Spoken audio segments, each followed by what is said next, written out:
नमस्कार, चार का चक्रव्यूह देख रहे हैं आप। मैं हूं आपके साथ सबा शाहिद शेख। नेता हो या अपराधी, आतंकी हो या जिहादी, जो भी गलत करेगा वो चक्रव्यूह के चक्र से नहीं बचेगा। उनके कारनामों को एक्सपोज करूंगी, एक एक करके पूरी डिटेल में इनके गुनाहों का काला चिट्ठा खोलूंगी। तो चलिए बताते हैं आज के वो कुछ नाम जो चक्रव्यूह के चक्र में आ गए। वो है शिवपाल यादव। दूसरी खबर में बात जीवा हत्याकांड की, तीसरी खबर में बात फर्जी वाड़ा करने वाले कंपनी की, चौथी खबर में बात राकेश टिकैत की। सबसे पहले बात शिवपाल यादव की। अपने विवादित बयानों को लेकर हमेशा सुर्खियों में रहने वाले सुभाषपा प्रमुख ओम प्रकाश राजभर ने एक बार फिर से यूपी की सियासत को गर्मा कर रख दिया। अब उनके दिए गए बयान के कारण यूपी की उठापटक वाली सियासत तेज हो गई है। दरअसल ओपी राजभर ने बड़ा दावा करते हुए कहा है कि लोकसभा चुनाव 2024 से पहले शिवपाल सिंह यादव समाजवादी पार्टी को छोड़कर बीजेपी में शामिल हो जाएंगे। समाजवादी पार्टी के राष्ट्रीय महासचिव शिवपाल यादव अपनी बेबाकी के लिए अक्सर जाने जाते हैं। हाल ही में उन्होंने सीएम योगी आदित्यनाथ से अपने व्यक्तिगत संबंधों की चर्चा करते हुए ये कह दिया था कि वो जब चाहे सीएम योगी से फोन पर बात कर सकते हैं।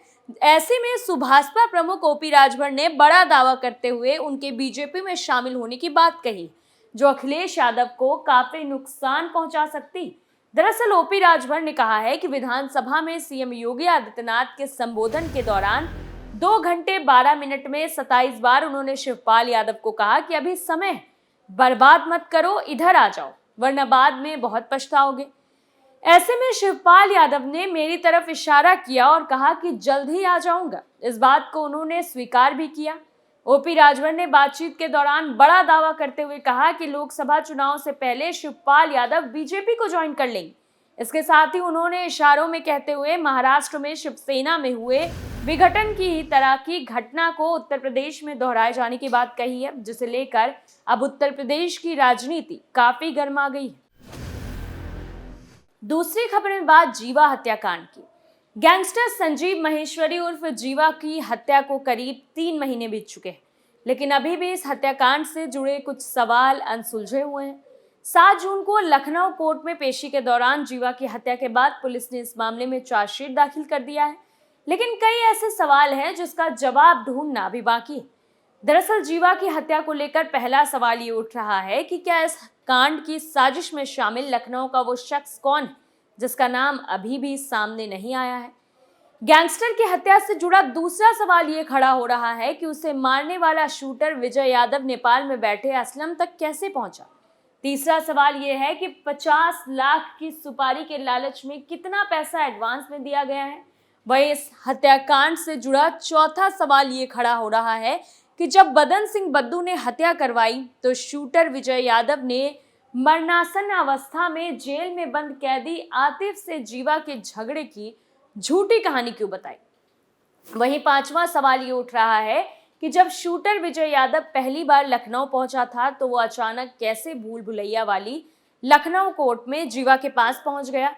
इसमें किसने उसकी मदद की, ये कुछ ऐसे सवाल हैं जिसका जवाब पुलिस की जांच में भी सामने नहीं आया है। पुलिस ने जीवा हत्याकांड में जो चार्जशीट कोर्ट में दाखिल की उसके मुताबिक उसकी हत्या 5 लाख रुपए के इनामी बदमाश बदन सिंह बद्दू ने कराई थी और इसकी सुपारी विजय यादव को दी गई थी। पुलिस ने चार्जशीट में यह भी कहा है कि शूटर विजय यादव की मुलाकात नेपाल में असलम के जरिए हुई थी। रिपोर्ट के मुताबिक बद्दू और जीवा के बीच उत्तराखंड और पश्चिमी उत्तर प्रदेश में वसूली के धंधे को लेकर काफी समय से रंजिश चल रही थी। वहीं इसके बाद जीवा को रास्ते से हटाने के लिए उसकी हत्या की साजिश रची गई। पुलिस ने इस हत्याकांड में बद्दू के साथ नेपाल के मददगार असलम और लखनऊ के एक मददगार को साजिश रचने का आरोपी बनाया। आपको बता दें कि संजीव जीवा महेश्वरी ने बदन सिंह बद्दू की हत्या किए जाने के डर से ही मुजफ्फरनगर कोर्ट में वीडियो कॉन्फ्रेंसिंग से पेशी कराने को लेकर अर्जी दी। वहीं 7 जून को उसका ये डर सही साबित हुआ। राजधानी लखनऊ में कोर्ट रूम के अंदर मुख्तार अंसारी के पुराने करीबी माफिया संजीव महेश्वरी उर्फ जीवा की हत्या कर दी गई थी। हमलावर वकील के रूप में कोर्ट रूम में आया था। इस हत्याकांड में लखनऊ पुलिस सिर्फ देखती रह गई थी। इस हत्याकांड की तस्वीरें भी सामने आई थी। कोर्ट परिसर में हथियार लेकर हमलावर आए थे। पहले गोली मारी, फिर कोर्ट रूम में भागे, फिर कोर्ट रूम में ही गेट पर जीवा को कई गोली मार दी। संजीव जीवा को कुल 6 गोलियां लगी थी। तीसरी खबर में बात फर्जीवाड़ा करने वाले कंपनी की। उत्तर प्रदेश की चित्रकूट पुलिस ने हार्वर्ड जागरूकता एजुकेशन ट्रस्ट नाम से फर्जी कंपनी का पर्दाफाश किया है। ये गैंग करीब 2,500 लोगों से 5 करोड़ रुपए से अधिक की ठगी कर चुका है। पुलिस ने गिरोह के 6 लोगों को गिरफ्तार किया है। इनके कब्जे से 2 कार, चोरी की 2 बाइक, 8 मोबाइल और फर्जी कागजात बरामद किए गए। जानकारी के मुताबिक गैंग लोगों को अलग अलग पदों पर नौकरी जैसे home tutor, field coordinator, computer teacher और ग्रीन प्लांट मैनेजर आदि का काम बताते थे। इसके बाद कम समय में अधिक पैसे कमाने का लालच भी देते थे। इसके जरिए हजारों लोगों से सिक्योरिटी मनी और रजिस्ट्रेशन शुल्क के नाम पर करीब 5 करोड़ से अधिक रुपए ठग लिए। वहीं चित्रकूट में करीब 2,500 से ज्यादा लोग इनके झांसे में आकर अपना पैसा गवा बैठे। चित्रकूट सदर में सपा विधायक अनिल प्रधान ने इस मामले को विधानसभा में उठाया था।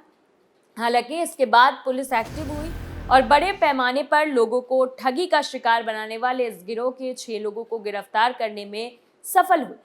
गिरोह का मास्टरमाइंड प्रमोद गुप्ता अभी भी पुलिस की पकड़ से बाहर है। एसपी वृंदा शुक्ला ने बताया कि 10 जुलाई को शिकायत मिली थी कि जागरूकता के नाम पर एक संस्था बनाकर करीब 5 करोड़ रुपए का गबन किया गया। मामला संज्ञान में आने के बाद एफआईआर दर्ज की गई थी। जांच में पता चला कि ये लोग गैंग बनाकर एक ट्रस्ट चला रहे थे। इसकी 2 शाखाएं खोली थी।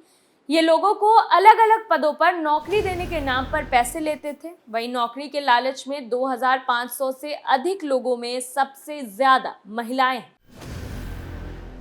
चौथी खबर में बात राकेश टिकैत की। भारतीय किसान यूनियन के राष्ट्रीय प्रवक्ता राकेश टिकैत ने बकाया गन्ना भुगतान की मांग को लेकर चेतावनी तक दे डाली। उनका कहना है कि 20 दिनों में किसानों के बकाए गन्ने का भुगतान नहीं हुआ तो किसान मिल को अपना गन्ना ना देकर जिला अधिकारी कार्यालय पर डालने लगेगा और मिल में तालाबंदी पर फैक्ट्री के गेट को वेल्ड कर दिया जाएगा।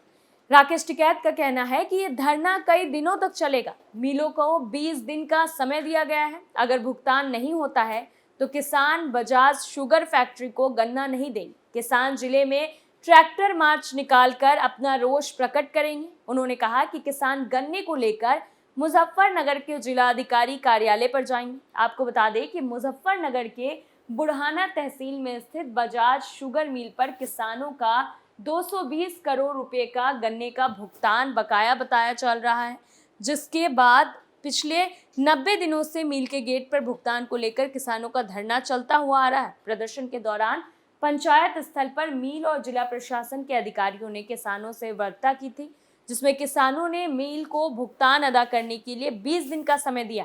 वहीं भारतीय किसान यूनियन के प्रवक्ता ने कहा है कि 1 साल से भुगतान रुका हुआ है। भुगतान समय पर नहीं हुआ तो किसान शुगर फैक्ट्री पर तालाबंदी करेंगे। वहीं बजाज शुगर मिल पर अब तक 220 करोड़ का गन्ने का भुगतान बकाया है।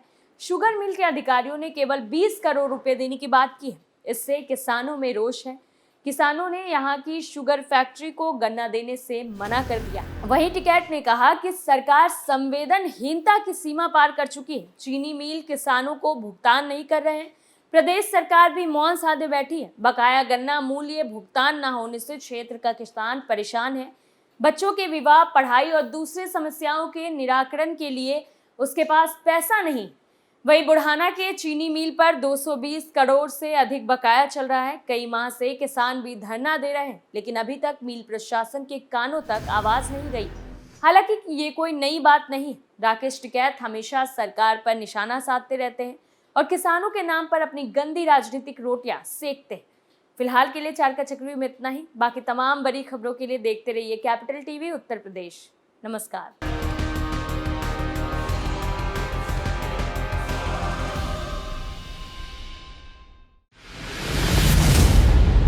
मैं राजनीति करता नहीं, पर राजनीति को बहुत गहरे तक समझता हूं। मैं लोगों के बीच रहता हूं, लोगों के मन को अच्छे से जानता हूं।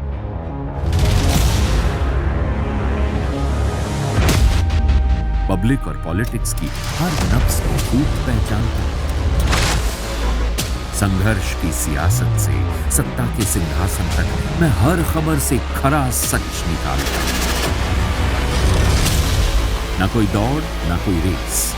Capital TV, Uttar Pradesh.